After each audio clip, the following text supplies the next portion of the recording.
Hello, everyone, and welcome back to Perpetual Chess. Before we introduce our illustrious guest, just a quick shout out to our presenting chess education sponsor, Chessable. Of course, they've got tons of courses on openings, middle games, end games, tactics, whatever aspect of your game that you're working on. We recently had Gotham Chess himself on the pod. He probably doesn't need me to plug his Chessable course, but I'm going to nonetheless. He put a lot of work into it, and they've got tons of new stuff coming on the way. I'm excited about Alexei Shirov's Fire on Board being adapted for the Chessable format, all-time classic book. But anyway, there's a link in the show description for Perpetual Chess to some of my all-time favorite Chessable courses, complete with a quick description and rating guidelines. So please check that out if you're interested, along with what else they have that's new. And of course, they also have free courses that you can check out. But our guest, someone who I had the privilege of playing recently in Charlotte, North Carolina. But more importantly, she is a professional chess player. She's a WGM four-time St. Petersburg women's champion, a commentator, content creator, 52,000 Twitch followers last time I checked, 64,000 YouTube subs, still playing all the time, as I personally witnessed. She is also a globetrotter, constantly traveling, tough to keep up with, a polyglot, speaks amazing English and French as well, I am told. And I am excited to welcome WGM Dina Belenkaya to Perpetual Chess. Welcome, Dina. Thank you so much, Ben. The pleasure is mine. Yeah, and we should say for people listening, we're actually doing this live on Dina's stream. So we're going to edit out the inevitable stutterings and brain farts that I may have. Dina probably won't. But if anything sounds different, or if we read a live question, that will be why. But I'm excited to try this out and excited to chat with Dina. So, Dina, I wanted to start with Reykjavik. I get serious FOMO whenever Reykjavik rolls around. I had the opportunity to go once in the 2000s, but I haven't been back since. And this year, Dina, the FOMO was especially strong because you and a lot of your friends, prominent streamers like Alexandra Botez, Anna Cramling, or Eric Rosen, Simon Williams, I hope I'm not forgetting anyone. We're all there and all streaming the event. And to me, that just made it so much more compelling. Now, I know you talked about it a bit in one of your YouTube channels, that it was a last minute decision to head to Reykjavik. But I'd like to get a little more backstory. So Alexandra Botez sends you a message that says, "Hey, are you going?" And you say, "Sure, why not?" And did you get in touch with the organizers then, or did you just kind of register and show up as anyone else would? Yeah, it was funny indeed because I was actually still in Charlotte when Alex messaged me, and I was playing the GM normal one, which was right after the Alta, the one that where we played in for the last round. So I was playing my tournament. It was super rough, and I had a definitely hard time there. And besides, I kind of was like, a bit tilted off chess. And Alex messaged me about this tournaments in like a week from the time being. So it wasn't making much sense to me. And in general, it's kind of super like um yeah, I mean, obviously the organization and stuff. But then she was insisting, and I decided to give it a look, and I realized that it was quite a strong event. And I think the biggest challenge for me was to make it work, like chess wise, just because I was about to finish my 14 classical games grind in a space of 1 week. So it was like I was like, if I like a week, I will have a week break and I will have to get back to the board again and play another 9 rounds of classical chess where I would potentially be doing a lot of social activities like like my Twitch streaming. And I should probably, if I go there, the only sense would be to make it into YouTube content, so do recaps. Like it definitely would mean more and more sleepless nights and work grind. And like how professional would that be for me as a chess player, as a competitor, to actually do such? How counterproductive would that be for my chess? So that was definitely the biggest struggle, that I mean the biggest question that I had to solve. And I am definitely very much surprised with how the tournament went in the end, but we'll definitely get back to this one. But when it comes to approaching the organizers, to answer your question, yeah, I it took me some days to reach off, and I definitely to reach out, sorry. And I definitely should have done it right away, because by the time when I reached to Gunnar, the director of the event, he was pretty surprised with how late it was, but yet he managed to find me a spot, which was very appreciate like I really appreciated that. And it was already after the registration was over, so I think the deadline was like March 15. Well, a couple follow-ups. Number one, um, so you decide you're going to play. I got the chance to play you in Charlotte and got a little bit of sort of behind the curtain view of how it goes when you stream your games. You know, you have a phone standing up on a tripod. You got there a little bit late to our game. I don't know if that had to do with the streaming or resting or intense deep prep. But like, how many of those details do you need to sort out once you decide you're going to play in Reykjavik? Well, I'm actually definitely lucky with my team overall when it comes to streaming, because for today, we already have everything settled up and we know how things operate. So it's actually very much automatic. Like, I don't even notice it, and I have an amazing team of moderators. One of them is right now in the chat. We mentioned his name.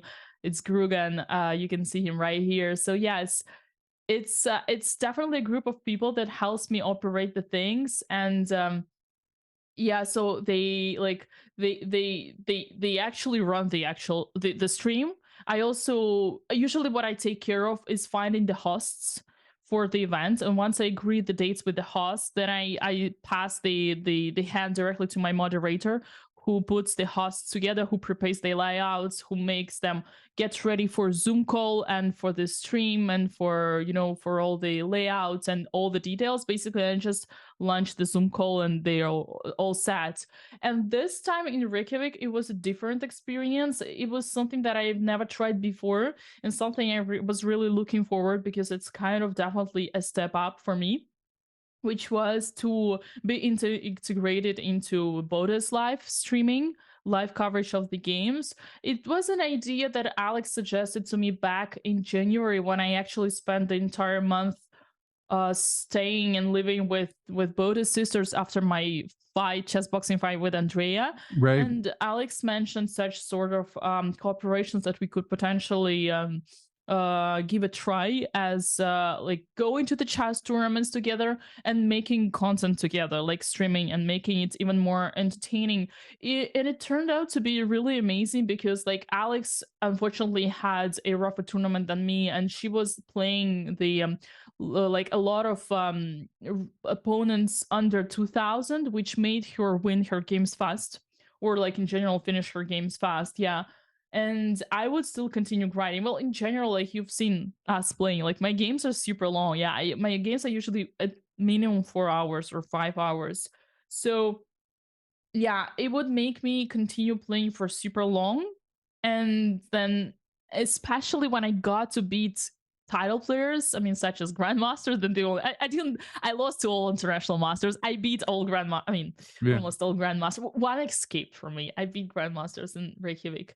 So it would, like, Alex would finish her games fast, but I would still continue playing, and people would enjoy watching it. Like, I'm definitely not the most regular guest on Botez live, but still watching me, like, woman grandmaster compete with grandmasters, and having like Hammer, another grandmaster, commentating was definitely something new, for like new formats for them as well, in a way. And it was giving more variety for me, it was giving more exposure, and overall it was like an amazing collaboration.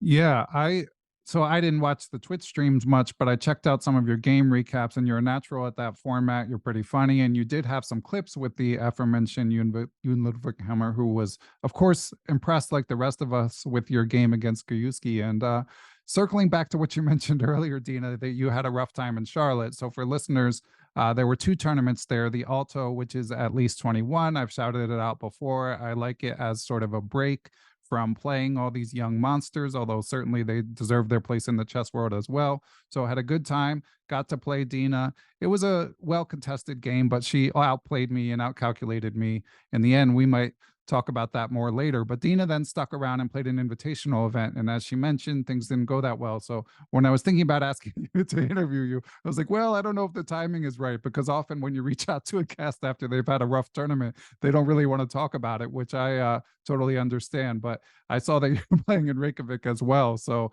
and we're glad it has a happier ending as you had those two results.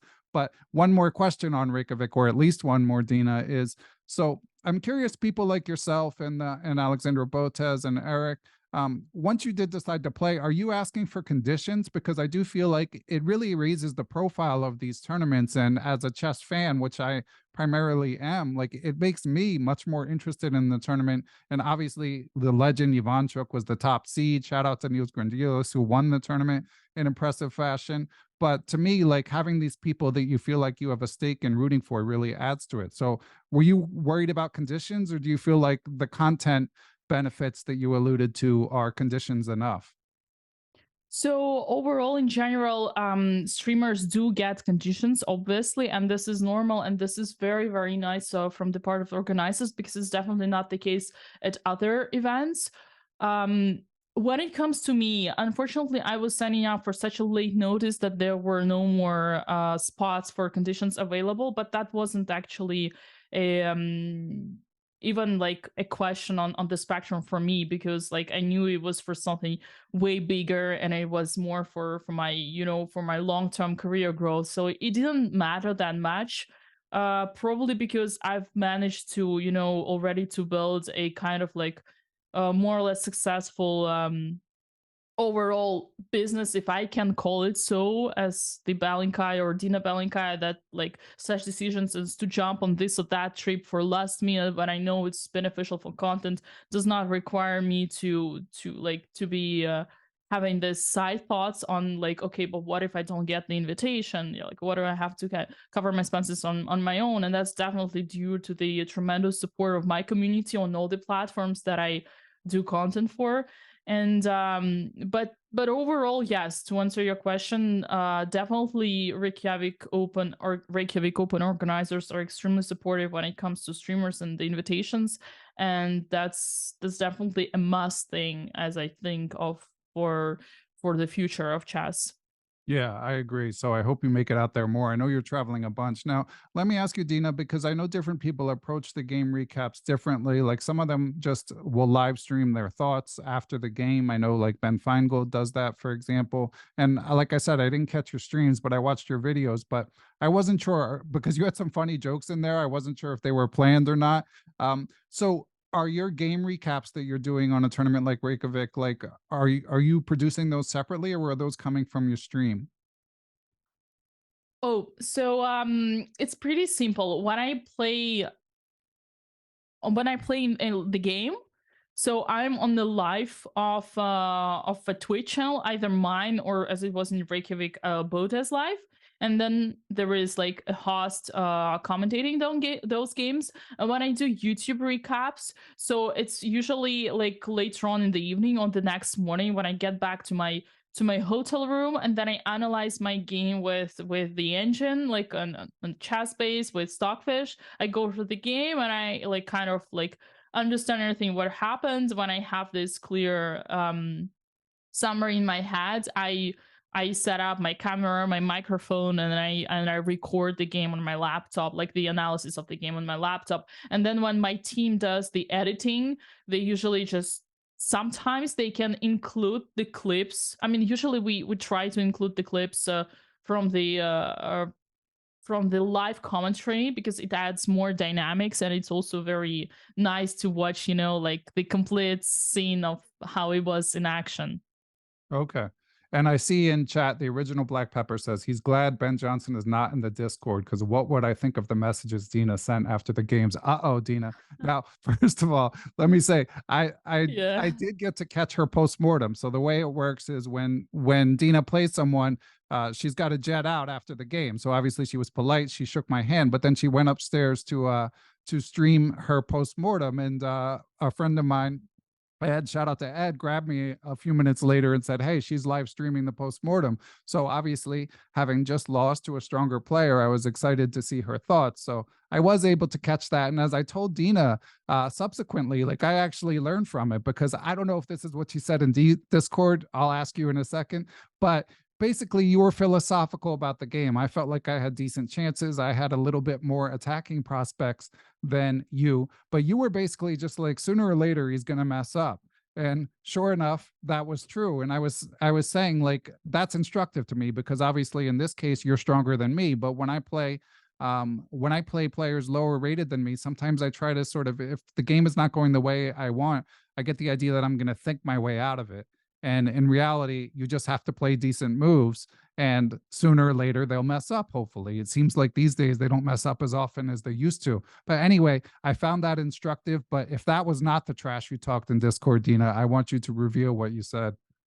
No, obviously not. Usually when I use my Discord for, so first of all, I need to explain that the Discord is like our like the core group community, people who have been there with us from the very beginning. It's, by the way, now the beginning of April is the official 3 years anniversary of me having started streaming on Twitch. I remember I signed my chess.com partnership contract on April 4, 2020. So it's been 3 years of long grind, and there are definitely a group of people who, by the way, you can see right now in our live chat on Twitch, who have been there from the very beginning, and they kind of like continue this this exchange of like this kind of like e-friendship, if I can call it so, like and hanging out together in our Discord. And this is a group of people where I can be my most like natural self. So definitely it comes to those moments when I finish like tough games, either I miss winning chances and I make a draw, like I was with the third grandmaster who I didn't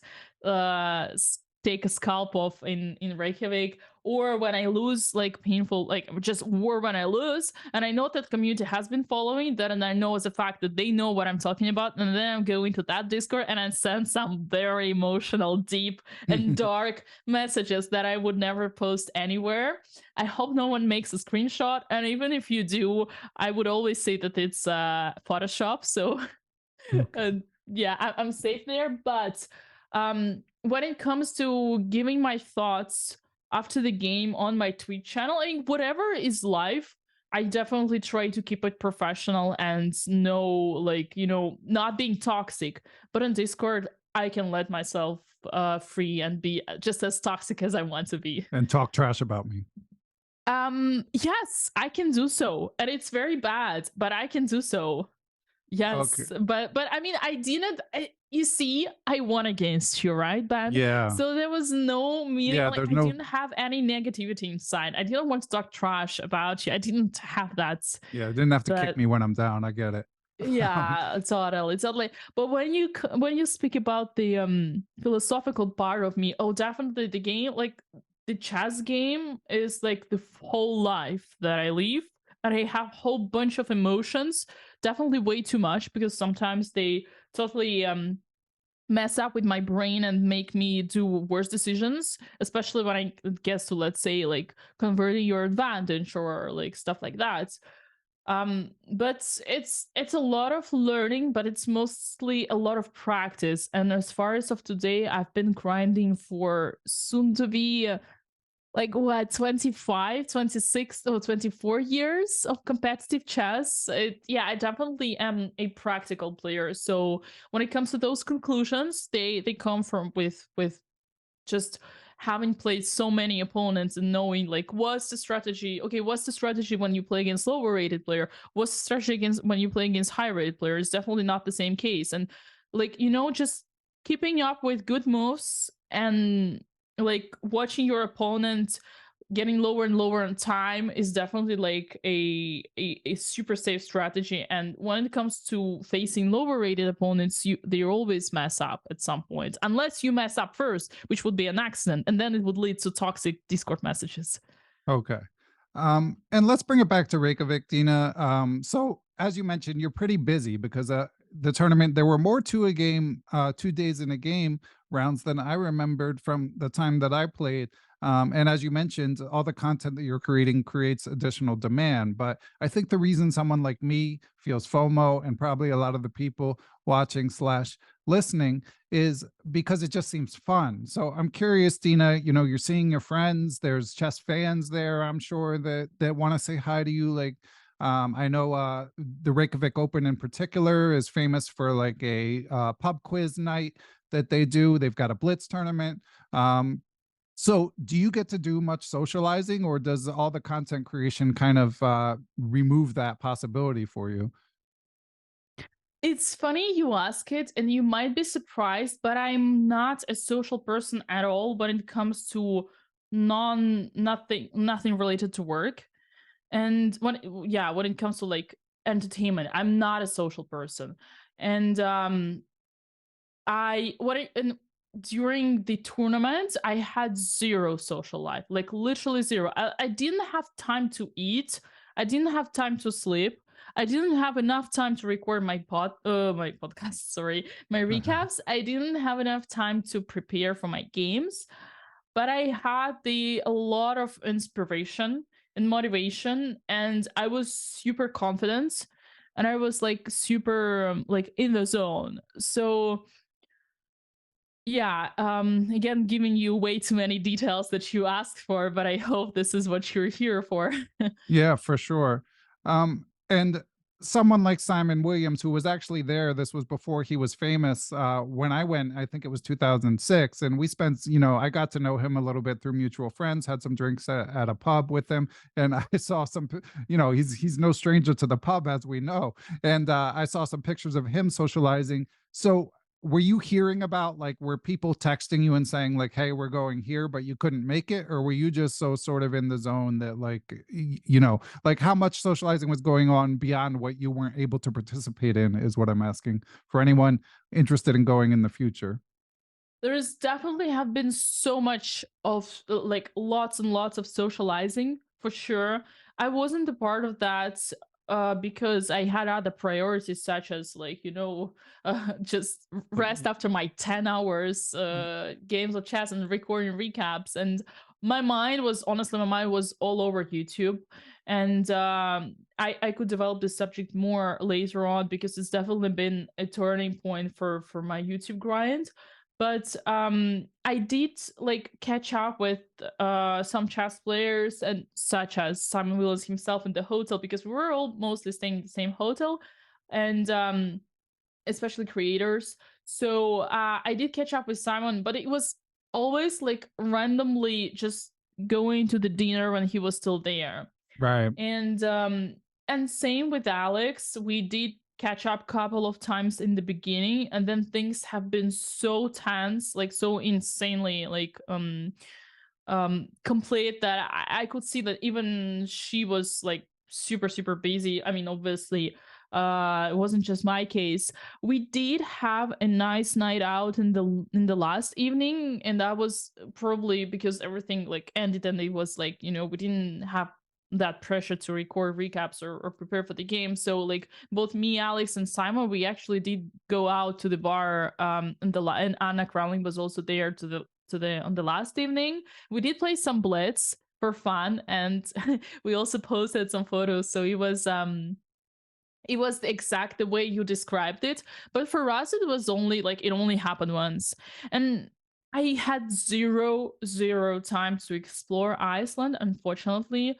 um well, usually, when it comes to chess tournaments, unless you plan more days in advance when you arrive and you plan more days after the tournaments, it's impossible to catch up with sightseeing or whatever. Like I must have visited every single European country, and I've been to many other places beyond Europe, and I had done zero visiting, zero sightseeing. So it's kind of like, I think, normal when you compete on a high professional level. And now that I also do content at the same time, it just leaves way less time for your priorities.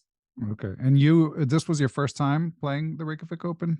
Yeah, it was my first time. I've never done it before, and I was actually surprised on how did I miss such a Yeah. great tournament, such a great occasion. It's definitely a place where I would love to be back. It has an amazingly beautiful playing hall, just insanely beautiful, right in the middle of the water of the ocean. I think it's a bay, but still. And like the building is on built on the water, and you can see when you play, you can see the water like from. I mean, you like those who are listening to us must have seen already my YouTube thumbnails or will see for sure. I mean, I hope you will see. We'll link to Um them. Yeah. yes. So you can definitely see the water even from those pictures. Yeah, and for listeners, if nothing else, hopefully you guys caught Dina's game against Grandmaster Gajewski. I already mentioned it once. She did a great recap of it, so I'll link to that. Be sure to at least play through the moves of that, because amazing game. And as you beat Grandmaster Erdos as well, which brings me to the next topic. So I feel like we've covered Reykjavik sort of from a tourist slash content perspective, but coming off a disappointing tournament in Charlotte. Then you have this great result where you beat a couple grandmasters. So where are you in your chess? Like, how are you feeling about your game now, Dina? Well, it's a very good question. It's definitely a very vast one. It would take several ideas to develop a subject for sure. But since you asked, I'm kind of overall, I'm kind of living my second life, my kind of like second career now since the last year, 2022, when I switched to Israel. And it made me a part of the national team, which is so much different from what it was before of my first decades of grinding in under the Russian flag, because it's also the question of concurrence. So I had a perfect like environment from one side, but from other side I was always like in the second league, and now I stepped up to the first league, because in Russia I would be like something like top 30 or so, and in Israel I became like directly like created top 3, and by active basically even like top 2, because the girl like the other girl doesn't compete that much. So it's it's different. We have like the we now have like the team that gives you extra pressure but also motivation, because we have the coach, we have the trainings. And when it comes to tournaments, like I played like I play a lot of them, and you mentioned like me having a rough tournament, then getting to the another tournaments.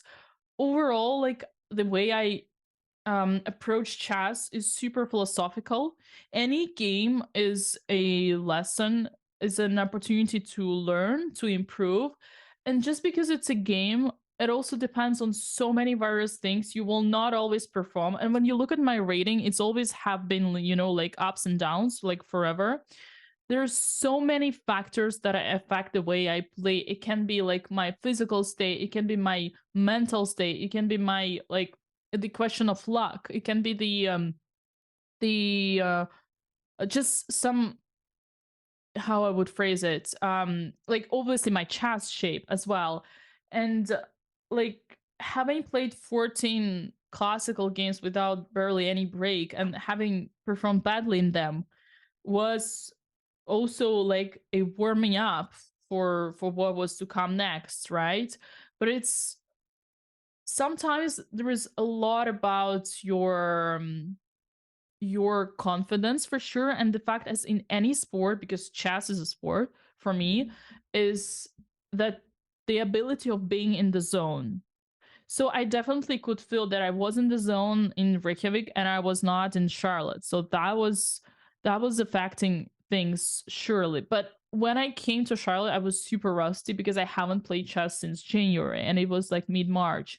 I did do some league games still. I think I did 4 games and I did them super positively. So it's just like so many factors. I feel like you'd better ask like question by question, then it would make more sense. Otherwise I will just lose you in my thought process. So I've got to ask your secret coach for what you need to work on. Yeah, no, secret coach is not gonna be revealed. This is something that's a question of a principle. Yeah, for listeners, after Dina defeated me, I got to have dinner with Dina and Peter Giannatos and Grant Un and a few other members of the Charlotte Chess Club team. And we tried to get out of her who her secret coach is, but she wouldn't reveal it. So I don't think she's going to reveal it here either. No. It's like I can give you a reason why. So I've always competed like professionally among women mostly, and like it's kind of like the amount of, let's say, coaches, like really good coaches on my level is super limited, and it often comes to the fact that many have the same coach, and once they get aware of that, they can totally understand or see or expect better the lines that you could play against them, and the or the style that you could approach the game, or simply checking your coach like games in the database and understanding like what you're gonna go for. And it's definitely not the type of the information that I would want to give to my opponents. Makes sense. But does your coach tell you, like, are there certain things that he or she is harping on that you need to work on?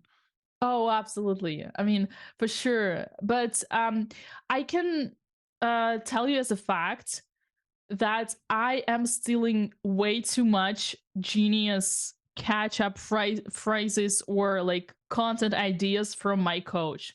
Like you can see almost like there are so many super fun stuff that I even say in my recaps that come from my coach, and I would so much love to give him a credit because he deserves that, but I just don't want to, to officially pronounce his name, but that's all. But definitely it's one of my biggest inspirations for my own chess grind is my coach. Okay. And what sort of tips? I mean, so what everyone, anyone who's worked with a coach, whether it be in chess or another capacity, might have like their voice ringing in their head in certain spots. So what are the little sayings that you find yourself repeating and not being able to credit him with? I mean, there's so many things. It's just crazily insane how deep it is.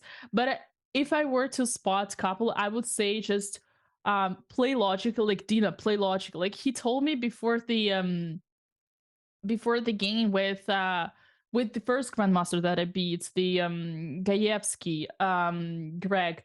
So Greg is extremely tactical and sharp. Sometimes he can get overconfident in his lines and gets like and push too much.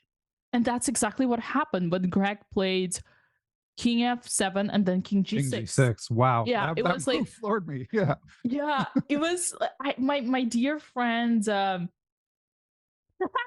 my dear friend Brandon Jacobsen, grandmaster from New York, Columbia University. I also met him in Charlotte, and then we hang out a lot in New York, and he joined me for my streams. That was amazing. So I also have a YouTube video with him. So Brandon sent me this message right after I beat Greg. What drugs was your opponent on? I want to know because yeah, I want to know. Yeah. Again. And then when I would beat second grandmaster, Brandon would send me another DM saying, teach me your ways. I'm playing like 1200s. Oh, I thought it was gonna be what drug are you on? Because the first time, so back to my yeah. So back to my coach.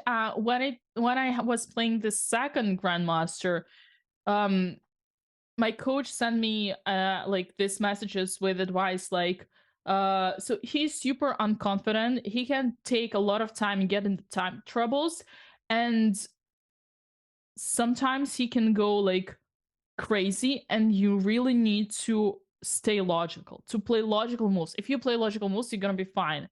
And that's exactly what I did, and that's in both cases it worked perfectly. And same went for the third grandmaster. And then I just there was this moment with my facing my third grandmaster where I could go for this pattern. Actually, I recorded a recap at 5 a.m. this night, like 4 or 5 a.m. And the video is going to be released in a couple of hours. So you guys better watch that. How my third grandmaster I faced in Reykjavik escaped from me. And it was the same. Like I saw this pattern, I wanted to go for it, and it was super logical, just like my coach would tell me. But I got hesitated and afraid. and then didn't do it, and yeah, missed the So that win. But yeah. so that's something you're working on. Oh yeah, absolutely. It's a lot of discipline, like in everything, but especially when it comes to me. But it's a lot of discipline over my brain, that I try to master. And when I play my greatest games, it's because I control myself perfectly. And when I fail, it's because I've done just the same mistakes that I would do already before. So it's always about learning how to like step up and stop repeating the same mistakes. Yeah, I feel like everyone struggles with that. Like no matter your level, it comes down to that. And that sort of super psychological side of OTB chess is what keeps people coming back. Um, so so where does that leave you? Like are you going to have time to study more chess, or for you does most of the learning come from the competing in the game review? Are you going to be grinding tactics? You seem pretty busy, Dina. I am busy, but that's also how like I kind of want to be. That's kind of like the life I've always enjoyed. I always enjoyed being busy. So I don't think that being busy or creating content, chess content, can be any excuse of not working on your chess. And for me, working on my chess has always been kind of a challenge. And there would have been moments that I would be more successful with that and less successful with that. Definitely now that I am, as I told you, like experiencing a new chapter in my chess career, playing for the new flag, for the new federation, being a part of a national team, having competed in the Olympiads, I do feel more inspiration and more motivation to work on my chess. That definitely includes like constant daily tactic discipline, which I yet have to master. But again, it's like we can't be perfect. And I do have my own chess goals as well. Actually, I never did a WGM norm. All my norms would have been IM norms. And it's been like 6 years or even seven, so soon to be years. Like I finished my last IM norm. Right now I have 4 out of 3 needed. And funny thing, had I made a 1 point out of 2 in the last 2 games of Reykjavik, then I would have taken my 5th IM norm. It's super lame to say that because come on, girl, calm down, relax. You already have 3.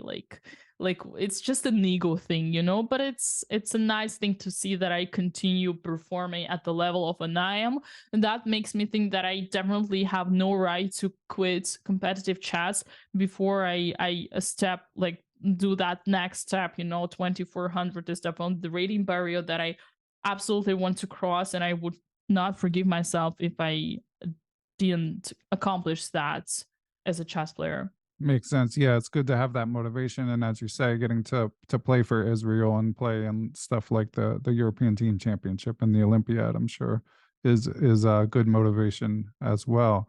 Well, Dina, I know that on your content, in addition to your own chess grind, uh, viewers, followers of yours probably ask for chess advice a lot. So let's get it out of the way. What is your stock chess advice when people ask you, like, hey, how do I get better at chess, Dina? Puzzle rush, my friend. Do Oh, puzzle rush. A interesting. lot of puzzle rush. One move tactic. My biggest weakness, one move tactic. So definitely do better than me. Calculate 2 moves in advance. I don't know. Having played you, you can definitely calculate more than 2 moves in advance. But so do you think that that helps your classical game, Puzzle Rush? Oh, absolutely. Absolutely. It does.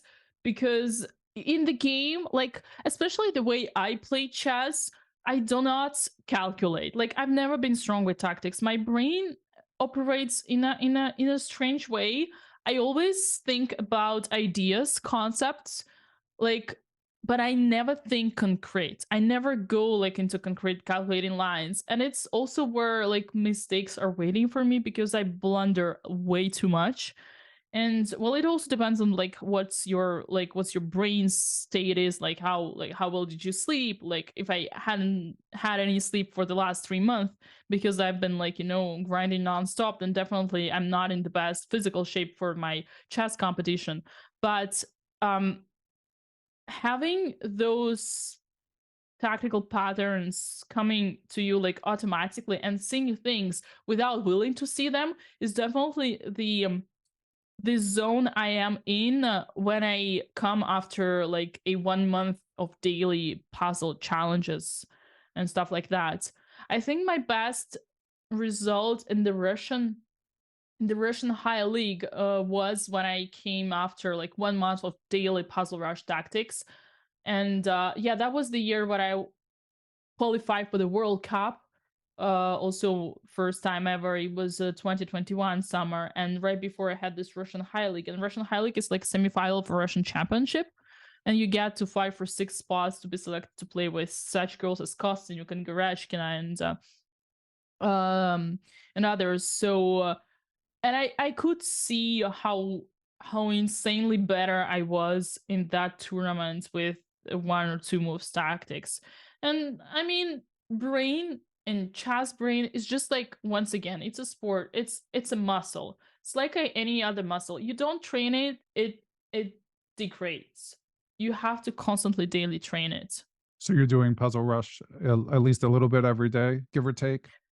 I'm supposed to do that. Sometimes I struggle. I think it's like, if I were to give you an example, it's like people who need to keep a diet because they have some weight issues, and there are periods of their lives that they do good. They don't eat anything that is restricted to them, and there are days when they fail. It's somehow my story, but I really, really love the constant struggle with my own self. Like, come on, Dina, you gotta sit down and do it. You have to do it. I Okay. love this pressure. Nice. But Dina, Puzzle Rush is only a couple years old, of course. Obviously, you've been a strong player for a long time now, and you come from the legendary chess mecca of formerly Leningrad, more recently in your life, St. Petersburg, of course, Spassky and Korchnoi and Daimanov, and so many other legends are from there. More recently, Peter Svidler and the FIDE world champion Halifman. And your mom was a chess teacher. So I want to hear a little bit about what your chess learning was like as a girl. Like when you were growing up, you weren't doing Puzzle Rush. So what do you attribute your success to? When I say puzzle rush, it's a joke form of pointing on the importance of doing tactical exercises. That has been like the thing I've heard for all my life since like the earliest childhood. Like, solve puzzles. Did you solve puzzles, Dina? Did you solve puzzles? Where's your chess puzzle book? Where is your chess puzzle book? Show me. How many puzzles did you solve today? Like, first my mom, then my coach, who actually raised me as a chess player. He's an international master from the same club where my mom works up to today. His name is Andrey Praslov. He was also the coach of Anish, Giri, just like me myself. And Your basically mom I was started too, right? training. Yes, yes, Okay, we'll get correct. back to that. Sorry, go ahead. Yeah, surely. So like I stopped training with my mom, I think when I was 10, from what she would tell me. So starting from 10 years old, I would always train with this international master. And to be honest with you, I don't ever remember my life, in my life, playing a game of chess with my mom. Even though she's a chess coach. She was the one who initiated me into the game, yeah, who I would travel to my first competition since like I was 5. But yeah, I've always had this, let's say, the guru, yeah, coach. And same, always would be like, just, it's like, yeah, I don't know what to compare. Just I lived with a constant questions like, did you solve tactics? Did you do chess exercises? That's interesting because, I've interviewed obviously other products of, I mean, for them, it was the Soviet, air quotes, school of chess, like Yermolinsky and Mikhail Krasenko, of course, from Moscow. He's from Moscow, not St. Petersburg. But they often describe, they said the reason that there are so many monsters at chess from Russia was not because there's some curriculum, but because, the famed like Palace of Pioneers, where people would just hang out for hours a day with many other strong chess players. There's a coach there, but they said the instruction wasn't necessarily that formal. But you're the first person, Dina, who did tell me, like, we did say do tactics, because the way it's been described to me previously is there was no set curriculum, and it's not that you were being revealed these endgame secrets that Russians are famous for. But you're saying, like, there was sort of a regimen that people are like, I don't care what book you're due, but you're gonna grind some puzzles. I think I didn't give you enough context. It's like when it comes to what I was like told to do, it would be on my self work time. Okay. But obviously, the biggest part of my chess education would always be working with a coach in the group in the chess club. And when we would be there, it would constantly be about solving, like about doing endgame exercises, studying. Like basically, I like if I ever like watching games of greatest players, yet playing training games, then analyzing them. But if I were to recall my chess lessons in the club, then it would always like the brightest flashbacks that I have, it would definitely be playing out the studies. Like my coach would give me like 10 minutes on the clock. I would sit there like as a kid and like think about the position and then go for the like like playing out, you know, when you play out the like it's not like you do not show the solution because it's a study, because in long term, but you play it. And I remember that I would like to always do well. I love studying, like studying studies. Yeah, endgame I'm not studies. sure end game studies, like the positions, just to explain, it's the positions which are artificial, created by people, and why it is always the first to make the move. Yeah, yeah, That's how you can know that's a study. and a lot of title players I've interviewed, grandmasters, they swear by them, because it's often these what they would call invisible moves. You know, you really sort of grow your creative muscle. And definitely would recommend Coach Jacobsen's Endgame Studies 101 course on Chessable as a good way to get your feet wet, and then it's like a vast universe of ways to study chess. Now, I want to get a little more sort of Russian Soviet history context from you, Dina, because as I mentioned, I have gotten to interview a lot of Soviet players. I find this stuff fascinating. But so you were there after the Palace of Pioneers no longer existed, although from my understanding, maybe they still existed as sort of community centers. So where was your mom teaching when you were a kid? So the place where I grew up as a chess player was and still is the place where my mom works up to today. Like right now, she's definitely at work. It's only 1 hour more right now in St. Petersburg. So yeah, it's she's at work now. So it's another chess club, but in St. Petersburg, it's just like we have like I think it must be like 7 or 8 million city.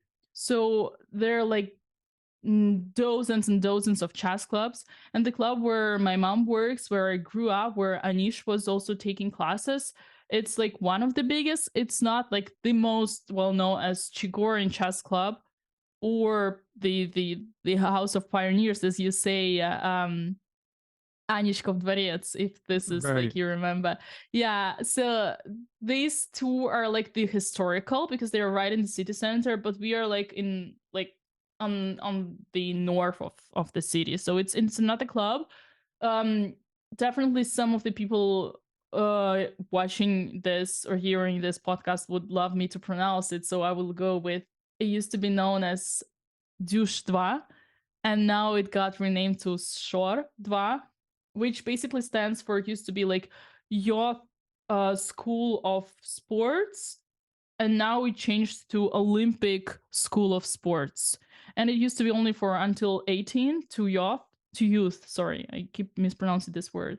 But so nowadays it's extended to whenever you have the achievements, like for instance, I do when I've been the multiple adults champion of my city, like I'm a part of the city national team, yeah, because you know we have all these grades like Russian national team, but also like national team, but also like city, like by the zones, you know. And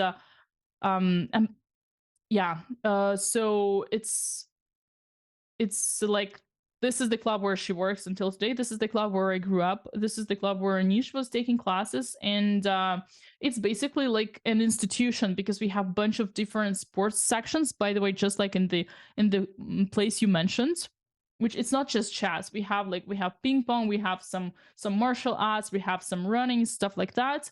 And it's all, like when it comes to Russia, all these institutions are subsidized by the government. So for instance, my mom, as a chess coach, she's a government worker. She has this constant salary that doesn't affect, she's not getting affected by whatsoever because it comes from the government money. But that being said, it's a very sensitive topic nowadays, for the obvious reasons.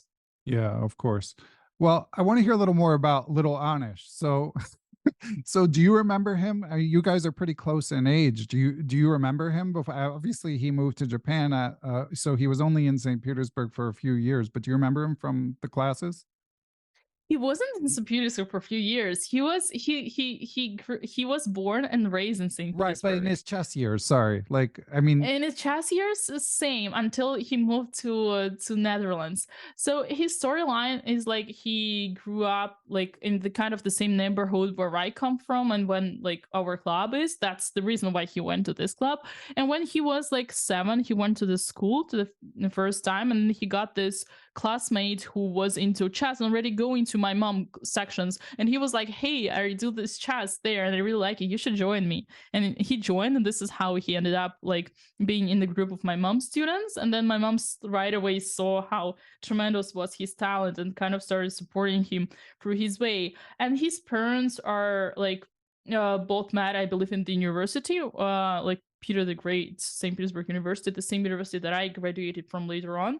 And like his father is from Nepal, but mom is from St. Petersburg. She's Russian, so this is where they met.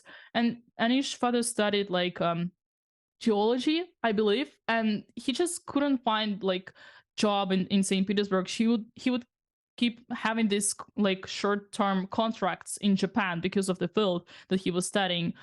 So I think it was something with the water, like when the water, I don't know the name, but it comes and goes back. So it was like Japan was the right country, and that's when they would have these trips all over, like every time, like 1 year in Japan, 1 year back in St. Petersburg, because of the contracts that would finish. So yes, Anish, when growing up as a chess player, he would spend 1 year like studying chess and then spending the another year completely being off chess, because in Japan there is just no chess at all. But my coach, like the same I was talking to about Andrey Praslov, the IM, he would give him a lot of books, and then Anish would come back having read all the books and having like play one tournament and then gain 200 rating points, and that would be always the same thing.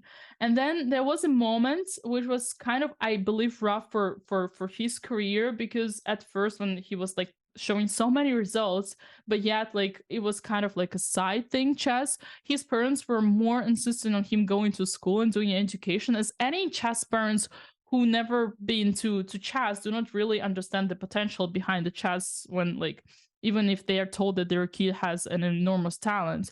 So they wouldn't really support him having days off from school playing the tournaments. And then it would be my mom who would have to secretly call Anish's grandmother and tell her, yes, you need to bring your grandson to this tournament, I will be here, I will, like, you need to play there at this hour for like this date. And they would bring him, and he would like do greatly in that, and Anish was enjoying it, so he definitely wanted to continue this journey. And then again, it came to this point where Anish's father got another job offer with the same field that he was studying.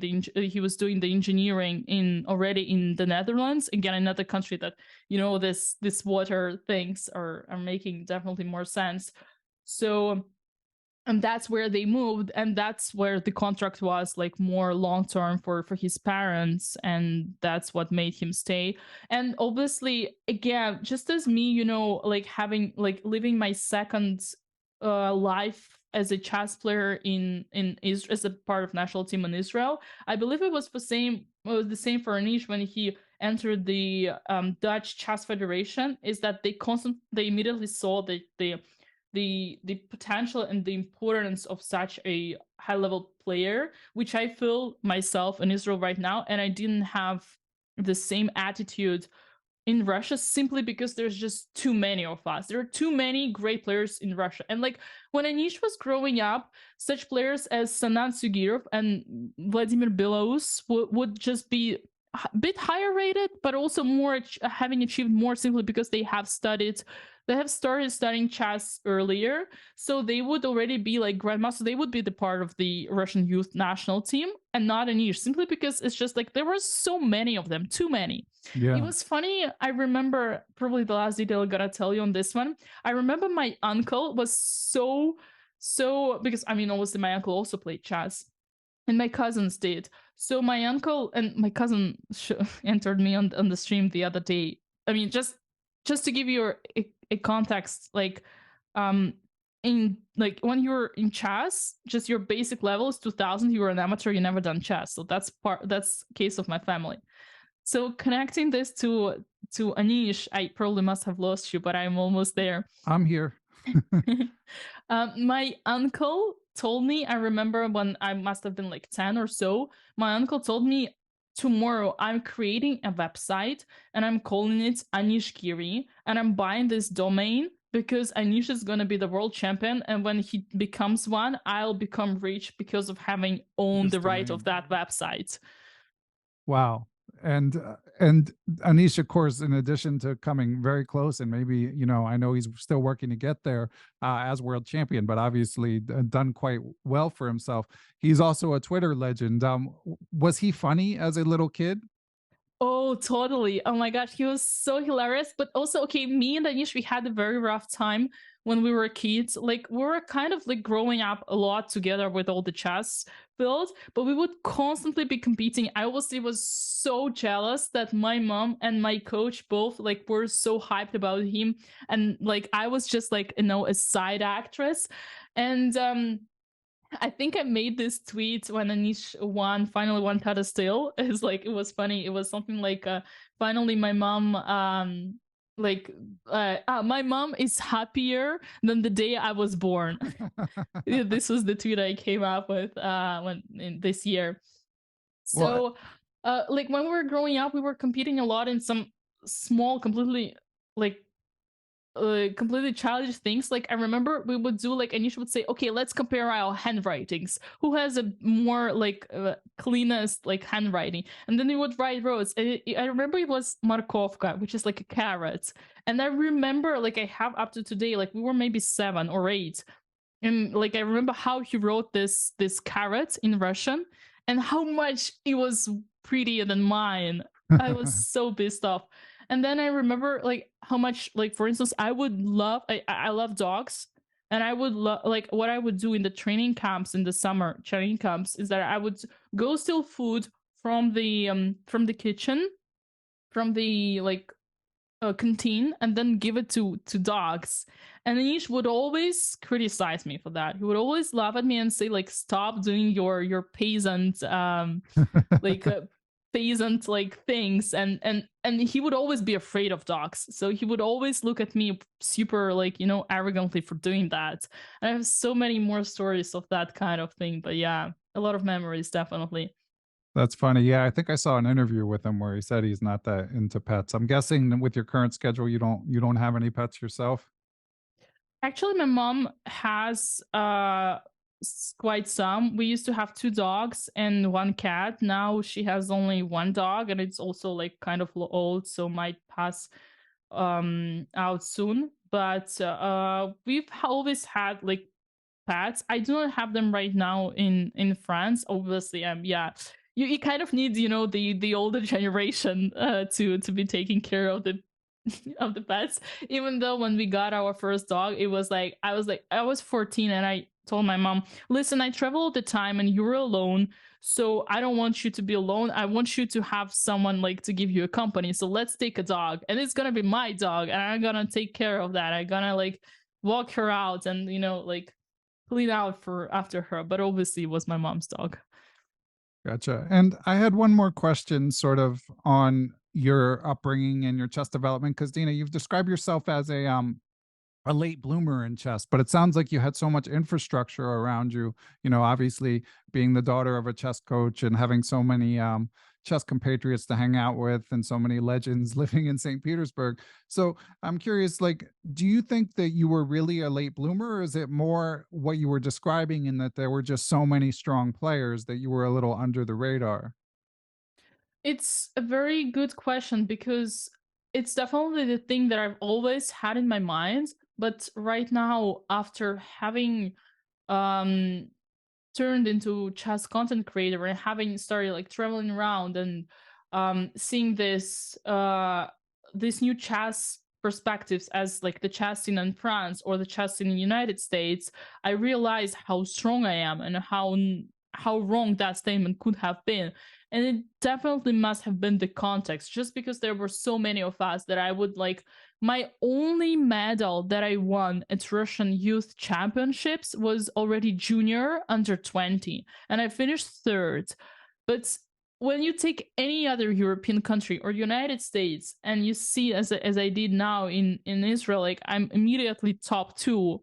And I think it's just a matter of a context. And also it's just way too relative, as like we heard some people say, like, it doesn't matter what's your chess level, there are always gonna be people who are gonna be stronger than you, right? So it's also relative. So the fact that I would describe myself as a late bloomer is definitely a relative thing and related to specifically the context of having grown up as a chess player in Russia. Okay. Yeah, that makes sense. Well, Dina, at least from the perpetual chess perspective, moving towards wrapping up, at the end, we'll hit up chat to see if they have any questions. But let me ask you, Dina, what else do you have planned for this year? Do you know what your next tournament is? Any big content projects coming? I do have a lot of games in the leagues, and these are extremely important to me because this is my professional chess side, and I tend to them a lot. I changed clubs this year for both my Bundesliga German team and my French team, and those are the clubs that I am literally like looking forward to. Like I'm seeing it as a step up for sure. Um, so I've played all 6 first rounds this year for my German club, and I got 5.5 out of 6, I think. Yeah, my captain messaged me something like, Dina, I draw in the Bundesliga? What's wrong with you? Hmm. So in April, I have 3 last rounds of this Bundesliga. And in May, I have Israeli League, I have French League, and then again Israeli League in July. But the biggest tournament that is right now ahead of me is definitely the European Team Championship, which is in November, and that leads me and my team more time to prepare, as now we have a new coach and we expect to have training camp in May, our first, and hopefully more to come. So this is from my competitive chess side, and the content chess side. I definitely am looking forward to more tournaments together with my dear friend Alex Botez, joining, the content grind of a chess streamer competing OTB. So there might be more open tournaments to come, which we are not like having fixed yet. And when it comes to content, definitely my biggest priority right now is going to be YouTube. And I'm super grateful to this Reykjavik experience because it gave me that important push to dive into more kind of educational chess content, doing recaps of my games. Because it's something that I didn't have enough courage to do before, simply because I come from a more of a chess elitist kind of culture. I'm not used to the fact that I can take over the role and be the chess guru and know all the rights and wrongs and take like the responsibility for presenting like the truth, the ultimate chess truth. Like, yeah. And I really see a lot of potential on YouTube right now, definitely more than Twitch for sure. And excuse me for those who are listening to this and watching us live on Twitch, but it's just crazy how YouTube numbers blow up themselves, but just by the grace of algorithm. And I definitely spend the least time of all on working on YouTube, and it's just been the highest, like as you mentioned in the beginning, like you can see the numbers. So that's gonna be the agenda, but definitely continuing to maintain and grow our Twitch community, because like I believe that the Belenkaya community is one of like, you know, the most like kind of like caring and supporting, but also super stable. And it's extremely important when you have people who cheer you up this way, and it, as I said, helps you even play better when people watch you compete and root for you. Yeah, for sure. And I saw iFix Fridges in chat say that your recaps are amazing. I want to echo that. I was really impressed with them as well. And Dina, one thing I just remembered that I wanted to ask you is when you are live streaming your OTB games, like obviously it's a bit of additional stress setting it up and stuff. And I'm also curious, like, how aware of that are you when you're playing? And do you think it leads to sort of heightened nerves for you? It's a question that everybody asks me, and the answer is super easy. I don't even notice that there is the camera right there. Sometimes I catch myself with like um, being in the moment of scratching my nose, and then oh gosh, I'm in the Right. camera. Or like I have this, you know, like I do tend to move a lot, like when I sit at the chessboard, and then I just realized that people actually notice that, and they are like making fun of me. So it's kind of like cute how I completely forget about the camera. I think it's just because once again it's a question of of a habit. I started recording live streaming my games in last May from French League and German League. So it's been 1 year already of doing the same thing. And also because I'm just natural with camera and I love camera. Like the reason why I enjoy so much what I do right now as a career, like chess content creation, is just because I simply love being on camera. I feel this is like my place. And definitely the fact that there were so many people watching me live, like it was up to 25K watching Wow. at Botez live when I was beating the second grandmaster. Just the idea of that like gives me so much more courage and motivation to play good chess. Awesome. Glad to hear it.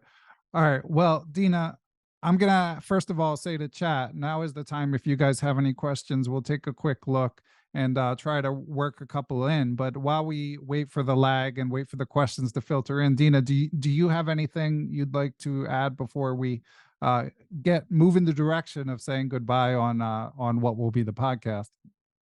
Well, listen, my trademark is trash talking. So there Okay. is Yeah, one thing let's that do we it. didn't discuss that we agreed on discussing is that did you see that beautiful knight sacrifice and making a perpetual against me in our game? And to give more context, my community actually knows that you guys remember that was the last round of my first tournament in US. That was the Alta tournament, round 5, and I was yeah. So did you see that sacrifice? Yeah. I mean, while we wait for the chat to filter in, I will say I did, as I said, I caught your post mortem, and it was funny because Dina had a funny joke because there was a line. I actually, so from my perspective, the engine turned out not to really agree. I thought I was really pushing in the game. It turned out the engine was kind of yawning the whole time. But there was a position where Dina, she says she's not a great calculator, but she saw a pretty advanced line where it would lead to a repetition of position. So she was joking she can't give a perpetual to Mr. Perpetual to myself, which is funny. But I didn't see that line. It was one of those things where I wasn't even looking at the first move, so I didn't go down that line. I was looking at other alternatives. But as I said, you say you're not as concrete as some other players. But for me, from my like 2100 or whatever, now my FIDE is like in the dungeon. So even lower. But from my perspective, you're more concrete than me, so that tells me that that's something that I personally need to work on. But anyway, it was funny. Yeah. No, it's definitely funny thing to be on the podcast with you after having played an actual classical game with you. I definitely think that's sort of a unique situation, and especially it comes like right after the game. So it's definitely a lot of fun context here being on this podcast with you hanging out together. Yeah, that's why I didn't beat you. Yeah, you know I would refuse. Oh, for sure I would refuse. Right. Have you beaten me? I would refuse your invitation 100%. Of course. All right. Well, we're checking out the Twitch questions. I'm not seeing too many. Someone's verifying that you're based in France, which I know to be true. But so do you mind saying, like, are you based in Paris?